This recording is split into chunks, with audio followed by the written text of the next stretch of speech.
প্রয়োজনীয় সংস্কার শেষে দ্রুত নির্বাচন আয়োজনের তাগিদ দিয়েছেন বিএনপির সিনিয়র যুগ্ম মহাসচিব রুহুল কবির রিজভী।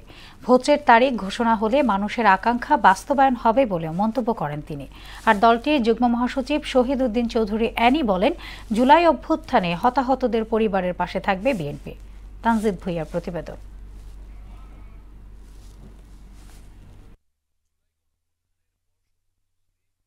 ৩৬ দিনের কর্মসূচির প্রথম দিনে চিনমোচিতে ভেন্যু পরিদর্শনে আসেন বিএনপির প্রতিনিধি দল।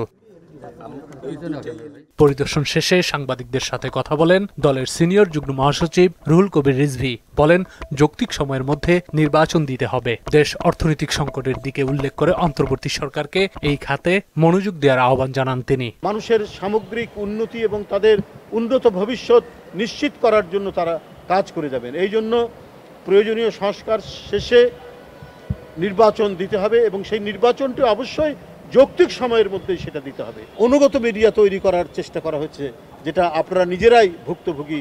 আপনারা নানা সময়ে সত্য কথা বলার জন্য নিপীড়িত হয়েছেন, নির্যাতিত হয়েছেন। রিজভী বলেন, মব কালচার থেকে জাতিকে মুক্ত করতে হবে। সেই সাথে কেউ যাতে গুম খুনের ভয়ে আতঙ্কিত না থাকে সেরকম দেশ গড়ার তাগিদ দেন তিনি। অর্থনৈতিক সংকট আছে, সামাজিক সংকট আছে, নানা ধরনের মব কালচারের কথা শোনা যাচ্ছে।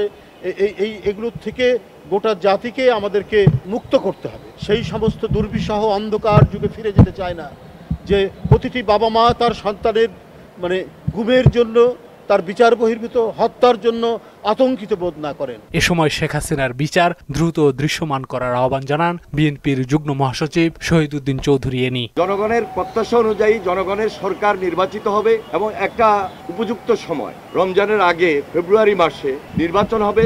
নিয়ম অনুযায়ী, নীতি অনুযায়ী আমরা আমাদের অবস্থান থেকে সেই পরিবারগুলোর পাশে আমরা দাঁড়াবো। জানান, বিএনপি ভবিষ্যতে গণতান্ত্রিক আন্দোলনে আহত ও শহীদ পরিবারের পাশে থাকবে। অদূর ভবিষ্যতেও আমাদের এই কাজ অব্যাহত থাকবে। তানজিদ ভুঁইয়া, মোহনা সংবাদ, ঢাকা।